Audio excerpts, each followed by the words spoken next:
everyone, my name is Andy Patania Matthew. Join me as we learn and unlearn things and make new discoveries. This is AnDiscoveries.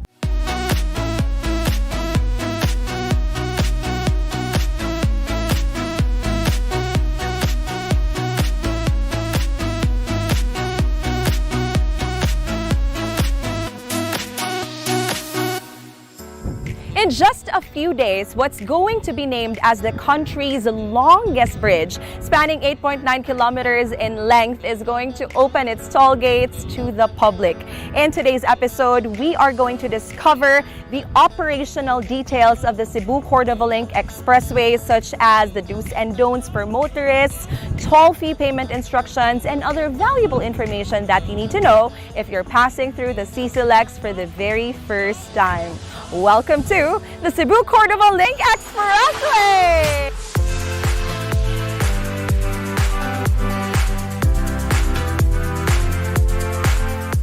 Nearly 4 years in the making. This was the length of the construction period of the country's longest bridge, which is set to be inaugurated this April 27, 2022, a historic date which also commemorates the 501st anniversary of the Kadaugan sa Mactan. Indeed, victory will be celebrated just like 5 centuries ago, as this bridge, which will operate as a toll expressway, will not only decongest traffic in the 2 existing bridges, but will also create more economic activities in the region. But wait! Before we give you updates on Cebu's 3rd bridge, let's revisit the facts about our first 2 existing bridges. The first bridge, variously named as Mactan Cebu Bridge, Old Bridge, or simply First Bridge, is awaiting President Rodrigo Duterte's signature to be finally named as the Serhing Osmeña Bridge. Its construction started in 1970 and opened in 1972. The second bridge, also known as New Bridge, is officially named the Marcelo B. Fernan Bridge and was built in 1996 and opened in 1999. So I guess starting this year, the new bridge title will no longer apply to the Marcelo Fernan Bridge, but to the latest addition to Cebu's infrastructure, the Cebu Cordova Link Expressway, or CCLEX. And it's not just the new bridge title that the CCLEX steals, but also the longest bridge title in the Philippines, as it is 4 times the 2.16-kilometer length of the San Juanico Bridge in Leyte. The 33 billion peso bridge is a project of the Cebu Cordova Link Expressway Corporation, a subsidiary company of the Metro Pacific Tollways Corporation, under a joint venture agreement with the City of Cebu and Municipality of Cordova, signed in 2015. The JV provides CCLEX a 35-year concession of the bridge, which means that in the year 2050, it will then be owned by the local governments of Cebu City and Cordova. The bridge has 2 lanes in each direction and on and off ramps connecting the main bridge to the Cebu South Coastal Road,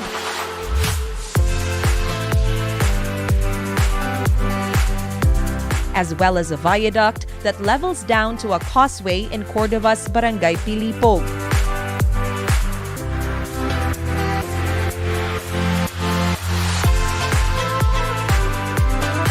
It has a navigational clearance of 52 meters for shipping traffic and a design speed of 80 to 90 kilometers per hour. It is expected to serve at least 50,000 vehicles daily. The toll plaza is located at the expressway's Cordova side, which contains a radio frequency identification or RFID system. This uses devices which would read the RFID stickers attached to the registered vehicles. This means that payment collection will only be done at the entrance and exit points in Cordova. The CCLEX has several gantries spread on the entire stretch of the facility. These are overhead structures where LED displays will be mounted, showing traffic signs and other important messages that will warn road users about speed limits and road traffic, among others. Since the CCLEX is higher than Cebu's first 2 bridges, with the main bridge's highest point at 52 meters above Mactan Channel, the bridge may be close to motorists during extreme weather conditions and strong winds. The CCLEX also has weigh-in motion sensors that will detect overloaded vehicles, and IP-based speed detection cameras and HD CCTVs that will cover the entire expressway for traffic monitoring and incident detection. It has two main pylons that measure 145 meters above sea level, which have lighted crosses on all sides, making them visible throughout the metro to highlight the island's significant role as cradle of Catholic devotion in the Philippines. Among the other features of the bridge are its emergency causeways that will serve as provisional parking areas during emergencies, and 4 fishermen's bridges, which are low-height bridges that allow motorbangkas to pass underneath with ample clearance during high and low tides. We got the chance to visit CCLEX a week before its opening. This is actually my first time here at the Cebu Cordova Link Expressway, and this experience is definitely one for the books. And this episode is meant to give instructions for first-timers such as myself once the toll gates of the CCLEX opens to the public in a few days. Alright, so we are here at the main bridge of the Cebu Cordova Link Expressway, and to my right, diri sa akong likod gamay, you can see Tower 2 of CCLEX. O kauban ako karon ang President and General Manager of the Cebu Cordova Link Expressway Corporation or CCLEX, Engineer Alan. Yes. Welcome to the show. Thank you so much for having us here. Well, thank you also for this opportunity. And then firstly, may hapon sad sa imo, Andy. Maayong hapon, sir. Maayong hapon. Sir, today is April 19. Mga pila naka-percent ang ato ang completion rate? Well, as of today, we can safely estimate that we're about almost 95%. What we call substantial completion. No? So we're hoping that by next week, once we do the inaugural, then it should be more than 95%. So unsa na lay remaining sa kanang less than 5% nga Well, if you kinahanglan humanon? notice, Andy, some portions natay asphalting and earthwork. Well, unfortunately, na-delay gamay because of the challenge brought about by the continuous rains for the past last week, no? Agaton and Basyang. I think it was about 9 days of continuous rain. Yes. So, well, we were affected, but we're catching up. We're catching up. Yeah. So hopefully by next week, mo 100% agit ta, Sir Alan. Well, when you say 100%, it might not be that possible, no? Though once we open the facility to our commuters, that will be soft opening. So while we are doing while we are on the soft opening stage, some minor construction works will have to be completed. More of architectural finishing. All the structural should be ready and safe. Well, of course, safe for our motorists to access already. Sir, before we discuss the details with regards to the opening to the motorists, naghisgot man ka sa mga delays due to the recent weather conditions like Agaton, Basyang, and then Odette. What were the challenges that you faced last December? You mean on the Odette? Yes, pag December. Well, Odette, it was kind of something that we really have to face, no? The challenge was so much. There were issues of labor. When I say labor, we used to have about 2,000 workers. But after Odette, for so many days after Odette, probably only have 200, 300 workers. Okay, affected sila. And they're mostly from Cordova? Yeah, no, from the south. Most of them I know is from the south of Cebu province. So they also have to attend to their needs and to their family. So we had to make up with what we had that time. So probably we went back to our normal construction after mid-January or late January. So how long was the delay which was caused by Typhoon Odette during the holidays? Well, easily it should be 1 month. 1 month. So our productivity was quite low. So we had continuous meetings with our contractor on how to catch up on this low productivity, because of course naman tayo commitments sa atong management, nasa tayo commitments sa government and our stakeholders that the bridge or the facility should be ready by say beginning of second quarter of 2022. Yes, this For year. structure-wise, Engineer Alan, wala rin naunsa ang bridge. Kay people would always describe the recent typhoon as a very traumatic experience. Yes. Grabe kay ang hangin. Yeah. Makauna-una sa naunsa ka ang third bridge na walay natagak ka mga parts. Well, we never were concerned, no? Though the first thing that we did after the audit is we just inspected the site. We inspected our facilities. So, expectedly, nothing happened. Lang mga minor ng lupad ng mga temporary structures, ng mga balay-balay, but the permanent structures, safely kasanan. So there was not any significant damage nothing. caused to the bridge. All right. And of course, based on our design, we always make sure that the specifications, construction quality are being met by our contractor. And these are always inspected and overseen by our consultants and our own people in CCLEX. So our stakeholders can really be assured na sure, good. Meaning say everything is done based on the plans, based on the minimum specifications and workmanship. With regards to technique by Engineer Alan, if you would compare it to the first two bridges that we have, unsa may difference aning third bridge sa first ug sa second? When you say difference, probably what I can say is this is based on a more modern design, no? Probably it's the ultimate strength design, which means that it can absorb movement. Well, I know for a fact that the first two bridges can also absorb movement, but probably there are more enhancements on the design. Knowing that, if you notice, this bridge is more than double the elevation from the mean sea level. The first two bridges is about 20 meters from the mean sea level. This one is 51 meters. So you can safely assume that enhancements in designs are being introduced, are being imputed in the design. Sir, bago rin nagpagawa si Slater Young sa iyahang vlog about the CCLEX, and he mentioned that most of the workers were Cebuanos. Unsay mo ikasulti, sir, nga naka-witness ka from day one until this very day about the skill and the craftsmanship, perseverance of our Cebuano workers dire? Well, firstly, that has been our commitment to our stakeholders, to the government, that once we do this world-class facility, we will be maximizing the employment of our local workers. When I say local workers, Cebuanos.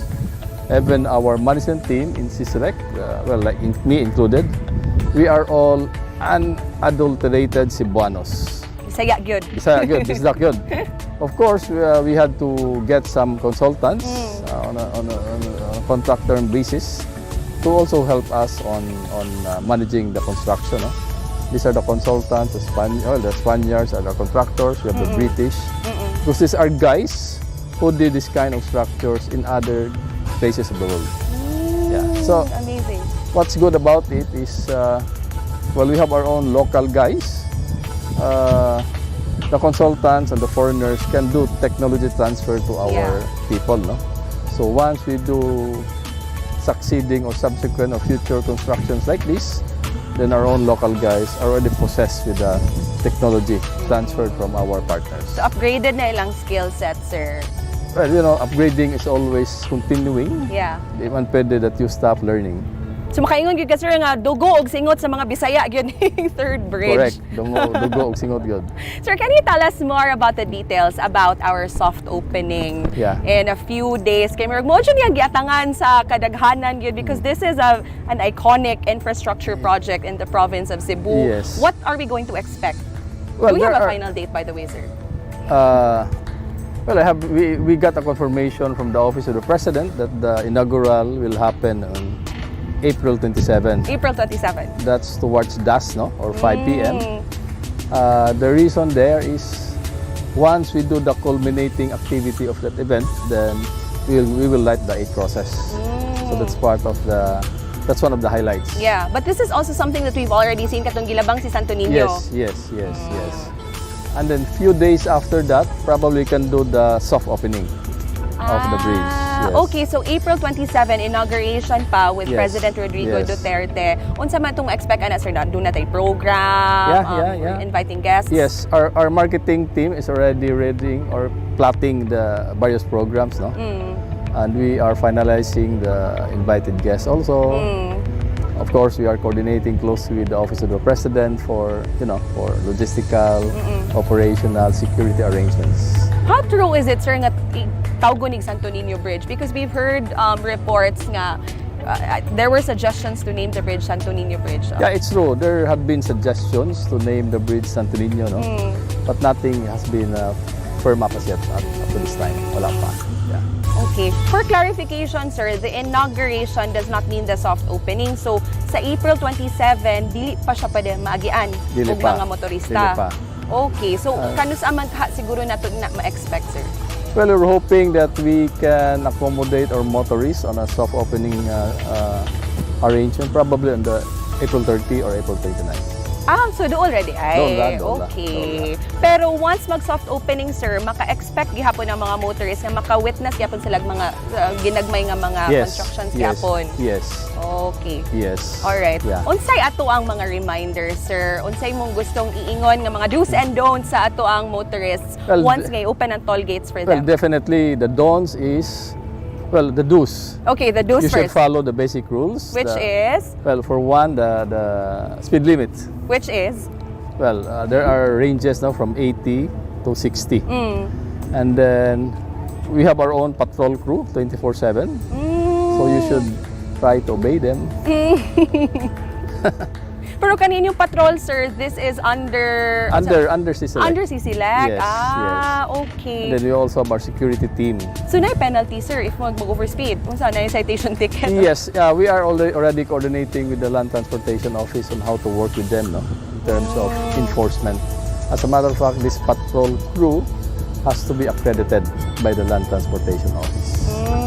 Okay. How many vehicles can the bridge accommodate at a time, sir? Or capacity-wise? Based on our projection, it should be able to accommodate about 45,000 to 50,000 vehicles per day. That's our projection. Okay, Yes. okay. And then, unsa lang again, reminders nato, sir, sa mga sakyanan nga pwedeng makalabang diri. Kaya kasi na yung mga, naa sila yung mga apprehensions ba, basig di ka makaagi ang trucks, katong mga motorcycles. But if you can just give a refresher to all of our viewers. Well, ang tanan makaagi man. Ang amo lang yung hangyo is please follow traffic rules. As simple as that.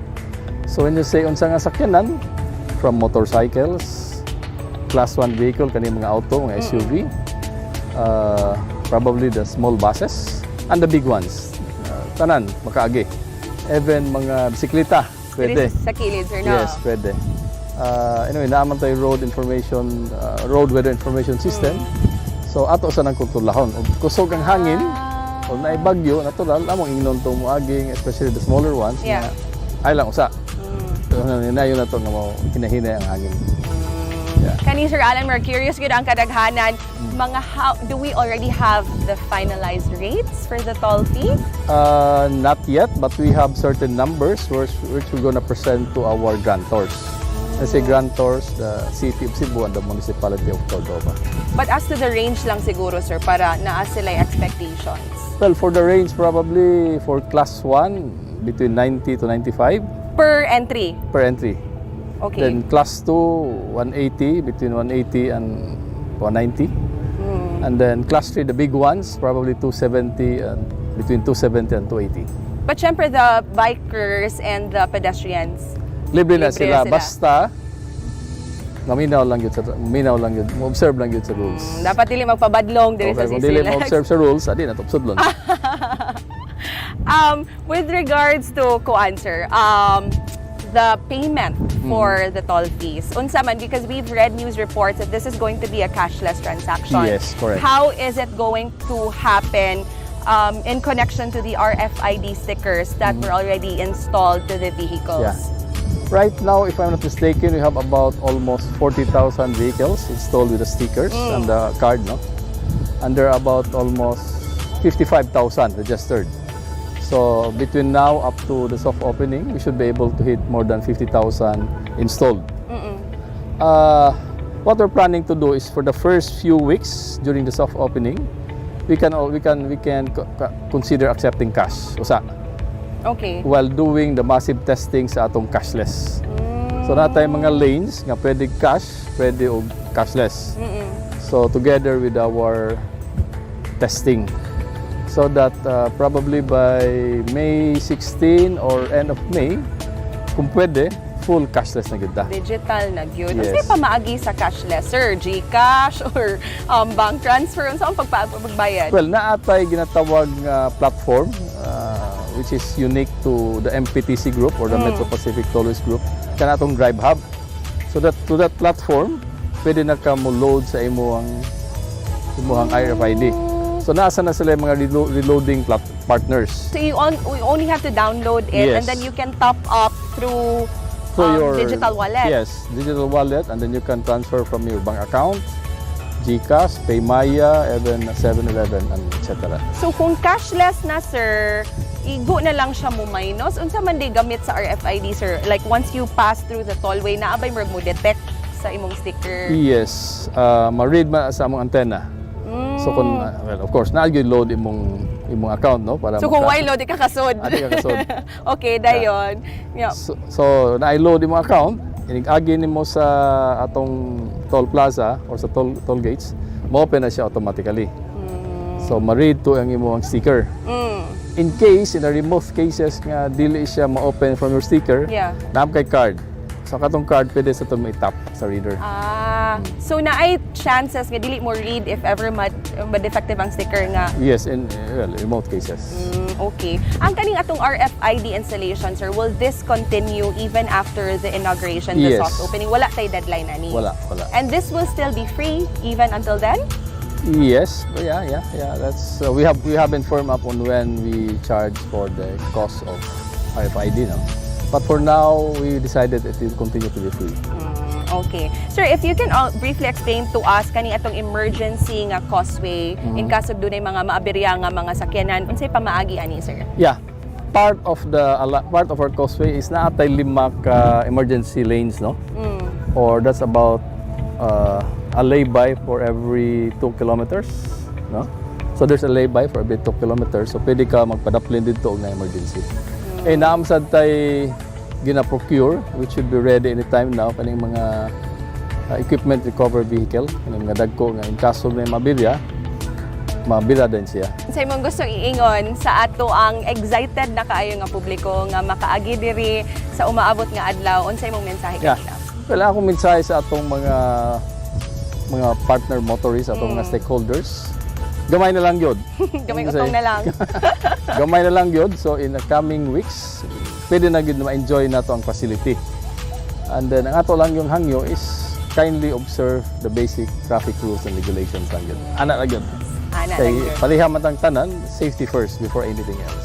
Alright. Thank you so much, Isa pa yan. Salamat, Engineer Andy. Alan. Yeah, and on behalf of my TV, we would really like to congratulate your whole team for this wonderful milestone, not just for Cebu, but for the entire country. Yeah, well, of course, in behalf of my team, I would really be proud to say that I really have a dedicated, young, including me, Siyempre. young team. Very dedicated, very passionate, and they really gave their time, their effort to really have this facility for us Cebuanos to enjoy. Alright. Iconic structure, engineering marvel, etc., etc.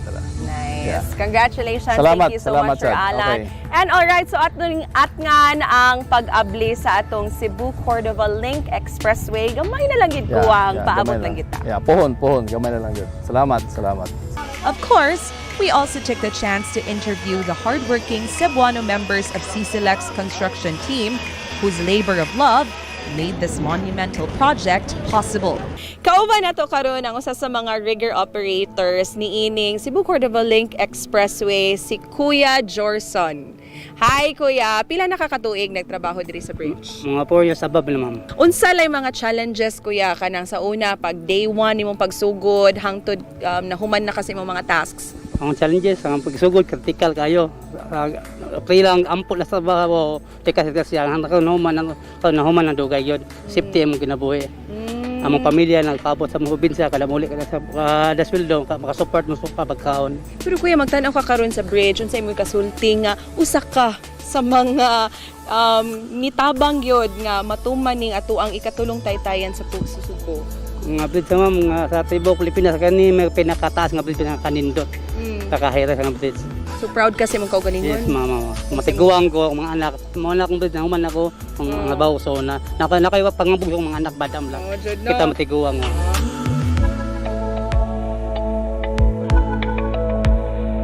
Mao na to karon si Sir Jerry, usa siya sa mga foreman sa CCLEX. Hi Sir Jerry, kamusta ang inyong pagpanarbaho? Pila nakakatuig nagtrabaho diri? Mali na abot na ko mga 3 years ma'am. 3 years na. Oo. So karon part mo sa graveyard team or sa night shift. Oo. So karon sir nga makakita na ka karon sa almost finished product pa unsa imoy kasulti? Kuan kayo na kana bispol pa kay tungod sa among paningkamot na kuan gyud na human na gyud ang project. Kapit-kapit ni mo man. Pain ka nga proud kasi mo kaugalingon. Kaugalingon ba kay inighuman na ni project kanya maka ingon mi nga kana diha kuan na kami nakatrabaho diha na kami nakakuan na nakahuman. Indeed, the CCLEX is truly an infrastructure that we can all take pride in as Cebuanos, and hopefully this would continuously bridge us towards further progress and economic growth. This has been Andy for AnDiscoveries.